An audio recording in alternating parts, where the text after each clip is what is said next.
Shalom and welcome to PowerPoints. We're in the week before Passover and we're studying out of Psalm 114, and today we're going to be in verses 5 and 6. Psalms 113 through 118 are the traditional psalms that are read. They're the Hallel, or they're cantored during a Passover Seder. So these psalms are directed at the deliverance power of God to the children of Israel out of Egypt. And one of the things that we need to refocus on in verse 5 and 6 says, "What ails you, O sea, that you fled, and O Jordan, that you turned back? O mountains, that you skip like a ram's, and O hills, that you dance like a lamb?" And then it goes on in verse 7, it says, "Tremble, O earth, at the presence of the Lord, at the presence of the God of Jacob." Passover is all about transfer. Because what happened is you have Pharaoh in Egypt saying, "I'm going to enslave Israel. I'm going to control the earth by controlling Israel," because they built their whole nation on the backs of the Jews. But God sends a deliverer, Moses, and he says, enough is enough. It's time after 400 years that I remove them from your control, thus really crushing their empire.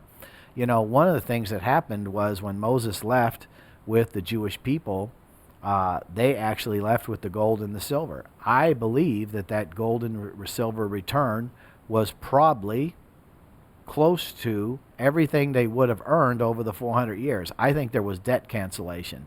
I think Passover is the time of debt cancellation. And what the psalmist is saying here is, what's wrong, O sea? Anytime you see sea, a lot of times that means ecclesia, or the people. What's wrong with you, O people, that you fled, and Jordan, that you turned back?